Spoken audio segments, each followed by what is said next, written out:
दक्ष news सदैव तुमच्या सोबत।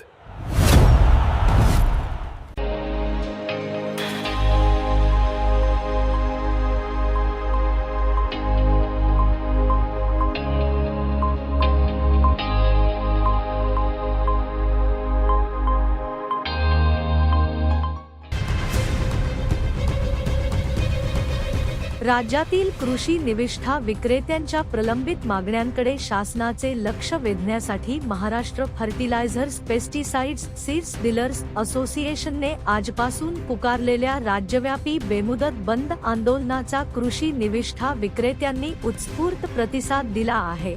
नाशिकच्या चांदवडलाही कृषी निविष्ठा चालकांनी बंदमध्ये सहभाग घेतला आहे। त्यामुळे चांदवडमधील सर्व कृषी निविष्ठा विक्रेत्यांची दुकाने कडकडीत बंद आहे। जोपर्यंत मागण्या मान्य होत नाही तोपर्यंत बेमुदत बंद सुरूच ठेवण्याचा निर्धार कृषी निविष्ठा विक्रेत्यांनी केला आहे। नाशिक जिल्हा ॲग्रो डीलर असोसिएशनच्या बेमुदत संपामध्ये आमचे चांदवड ॲग्रो डीलर्स असोसिएशन सामील झाले। आज 27 तारखेपासून जोपर्यंत आमच्या शासन मागण्या मान्य करत नाही तोपर्यंत हा बंद असाच राहील। आमच्या ज्या काही प्रमुख मागण्या आहेत त्या शासनाने बंद कर, त्याच्यामध्ये प्रामुख्याने मागणी अशी की जी फर्टिलायझरवर लिंकिंग आहे ती तात्काळ बंद करण्यात यावी। तसंच युरिया आणि DAP वरून जो आमच्या पूर्ण स्टॉकच्या याच्यावर जे निर्बंध आणले ते आमच्या शासनाने जी ही आहे ती बंद करण्यात यावी। तसंच साथी पोर्टलचे जे नियम आहे ते शिथिल करण्यात यावे आणि शासनाने जो आम्हाला प्रत्येक याच्यावरून छोट्या गोष्टींवरून हे केलं आहे त्याच्यावरून आम्हाला वेठीस दिलं त्या गोष्टी ठेवलं।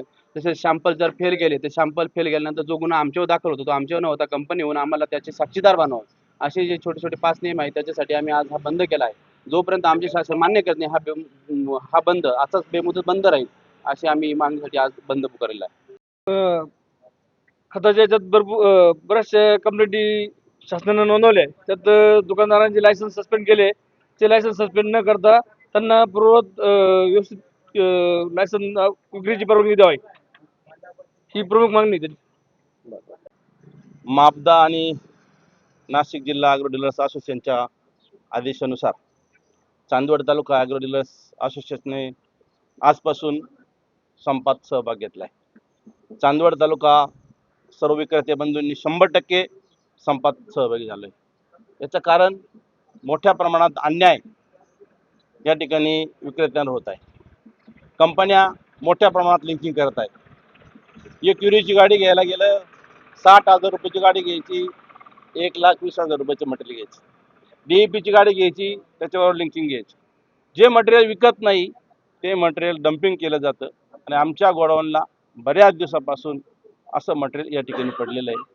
त्यामुळं मोठ्या प्रमाणात अडचण निर्माण झालेली आहे आणि DAPच्या बाबतीत तसंच DAP पण मिळत नाही, युरिया पण मिळत नाही। आज सर्व शेतकरी फक्त DAP आणि युरिया या ठिकाणी मागताय त्याचे भाव कमी म्हणून। बाकीचे मटेरियल 10-26चे भाव गंगनाला मिळाले, 12-32चे भाव गंगनाला मिळत नाही।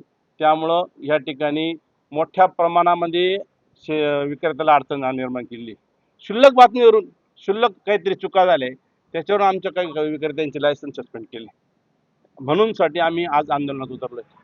बियाण्याच्या बाबतीत सांगायचं झालं तर ज्या कंपन्यांना शासनानं मान्यता दिलेली आहे, ज्या कंपन्यांना या ठिकाणी मान्यताप्राप्त बियाणं आम्ही घेतो, सीलपॅक बियाणं घेताना सीलपॅक घेतो, शेतकऱ्याला देताना सीलपॅक देतो, त्या ठिकाणी जर काही अडचण आली तर आम्हाला त्या ठिकाणी दोषीत धरलं जातं। आमचं असं म्हणणं आहे आम्ही सीलपॅक घेतले, सीलपॅक दिलेलं आहे, जर त्या ठिकाणी ज्या बियाण्याची अडचण त्या ठिकाणी ज्या कंपनी आहे त्या कंपनीला आपण दोषी धरलं पाहिजे। आम्हाला त्या ठिकाणी दोषी न धरता साक्षीदार म्हणून आम्हाला टाका त्या ठिकाणी, हे आम्ही बियाणं दिले। अशा पद्धतीमध्ये या शासनानं मोठ्या प्रमाणात आमची अडचण निर्माण केली, शेतकऱ्याची अडचण निर्माण केली। जोपर्यंत आमच्या मागण्या मान्य होत नाही तोपर्यंत आम्ही ह्या कडकडीत बंद पाळू असं या ठिकाणी आवाहन करतो। आज कृषी निविष्ठा विक्रेत्यांनी तहसीलदार अनिल चव्हाण यांना मागण्यांचे निवेदन दिले व आमच्या मागण्या शासनापर्यंत पोहोचवाव्यात अशी मागणी केली। यावेळी संजय जाधव, काका भालेराव, विकास भुजाडे, मनोज शिंदे, अजय पाटील यांचेसह तालुक्यातील सर्वच कृषी निविष्ठा विक्रेते मोठ्या संख्येने उपस्थित होते। संजय जाधव, दक्ष न्यूज, चांदवड।